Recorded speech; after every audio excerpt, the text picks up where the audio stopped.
হর হর মহাদেব, জয় মা কামাখ্যা। তো আজ আপনাদের মৃত সঞ্জীবনী মন্ত্র দেব। এই মন্ত্র জপ করলে সর্বকার্য সিদ্ধি হয়ে থাকে। এই মন্ত্র আপনাদের প্রতিনিয়ত অর্থাৎ প্রত্যেক দিন জপ করতে হবে। যারা তন্ত্রমন্ত্র নিয়ে কাজ করতে চান প্রত্যহ এই মন্ত্র পাঠ করলে সর্বকার্য সিদ্ধি হবে। এবার অনেকের মনে প্রশ্ন থাকতে পারে যে আপনি যে মন্ত্র দিচ্ছেন সেটা তো হিন্দু ধর্মের মন্ত্র। তো আমি তো হিন্দু নই, আমি মুসলিম, খ্রিস্টান, জৈন, শিখ বা মারাঠি বা গুজরাটি বা পাঞ্জাবি। তো আপনাদের উদ্দেশ্যে একটাই কথা আমি বলবো, আপনি যেই ধর্মের বা যেই বর্ণের হন না কেন, প্রথমত আমাদের যে বিষয়টা মাথায় রাখতে হবে সেটা হলো আমরা মানুষ। তো মানুষের ওপর আর বড় কোনো ধর্ম নেই।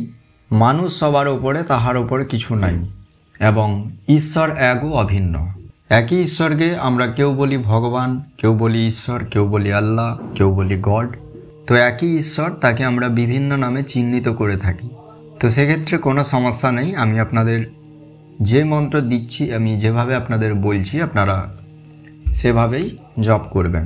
তো এই মন্ত্রটিকে প্রতিদিন আপাতত 3 মালা জপ করলে খুবই ভালো, ব্রহ্মা, বিষ্ণু এবং মহেশ্বরের উদ্দেশ্যে। আর সেটা যদি না পারেন তাহলে অবশ্যই ভগবান শিবের উদ্দেশ্যে এই মন্ত্রটি 1 মালা জপ করবেন। মালা কিভাবে জপ করতে হয় তার ভিডিও আপনারা খুব দ্রুতই পেয়ে যাবেন। এবার অনেকের যদি অত্যন্ত সময়ের অভাব থাকে, তো সেক্ষেত্রে আপনারা প্রতিদিন এই মন্ত্র 3 বার জপ করবেন। তো আসুন এখন আমি মন্ত্রটি আপনাদের বলে দিচ্ছি এবং ভিডিওর স্ক্রিনে দিয়ে দিচ্ছি। মন্ত্রটি ভালো করে দেখবেন এবং প্রথমত মন্ত্রটিকে খুব ভালোভাবে মুখস্থ করবেন, তারপর এটি আপনারা জপ করা শুরু করবেন। অনেকের মনে এও প্রশ্ন থাকতে পারে যে এই মন্ত্র কখন জপ করা উচিত। মন্ত্র ব্রহ্ম মুহূর্তে অর্থাৎ ভোরবেলাতে আপনি জপ করলে খুব ভালো সুফল পাবেন, এবং এটি আপনারা সন্ধেবেলায়ও জপ করতে পারেন। এই মন্ত্রটি জপ করার জন্য একটি কম্বলের আসন নেবেন, অথবা পুজো করার যে আসন হয় সেরকম আসন নেবেন। আসনের ওপর শুদ্ধাসনে বসবেন, সিট দাঁড়া সোজা করে, এবং সামনে একটি মোমবাতি জ্বালিয়ে রাখবেন এবং একটি ধাতব গ্লাসে জল রাখবেন। ধাতব গ্লাস বলতে পেতলের গ্লাস, কাঁসার গ্লাস অথবা তামার গ্লাস, এগুলোকে ধাতব গ্লাস বলা হয়ে থাকে। এরকম ধাতব গ্লাসে জল রাখবেন। যদি ধাতব গ্লাস না থাকে সেক্ষেত্রে কাঁচের গ্লাস নেবেন, কাঁচের গ্লাসে জল রাখবেন। এবং যদি কাঁচের গ্লাসও না থাকে সেক্ষেত্রে আপনি স্টেইনলেস স্টিল গ্লাস ব্যবহার করতে পারেন, তবে ধাতব গ্লাসটা ব্যবহার করা অতি উত্তম। জপটি 3 মালা বা 1 মালা কমপ্লিট হলে আপনি সামনে যে জলটি রেখেছিলেন সেই জল আসনের নিচে সামান্য ঢেলে দেবেন এবং বাকি জলটি পান করবেন। তো এটি প্রত্যহ আপনাদের করতে হবে। যারা গ্রুপের মাধ্যমে শিখছেন তারা অবশ্যই আমাকে ফোন করবেন। ফোন করলে একটি গুরু মন্ত্র কানে দেওয়া হবে, যে মন্ত্রটি আপনাকে প্রত্যহ জপ করতে হবে। তো আসুন এখন আমি মন্ত্রটি আপনাদের বলে দিচ্ছি এবং ভিডিও স্ক্রিনে লিখে দিচ্ছি, আপনারা দেখে নেবেন। তো দেখুন আমি স্ক্রিনে যে মন্ত্রটি লিখে দিয়েছি, এখানে ওপরে একটি মন্ত্র রয়েছে এবং মাঝখানে একটি রেখা অঙ্কন করা হয়েছে এবং নিচে একটি মন্ত্র রয়েছে। তো এটি একই মন্ত্র 2 বার লেখা হয়েছে। ওপরে যে মন্ত্রটি রয়েছে এটা হচ্ছে আসল বা অরিজিনাল মন্ত্র, এবং এই আসল মন্ত্রটিকে মডিফাই করে নিচে লেখা হয়েছে।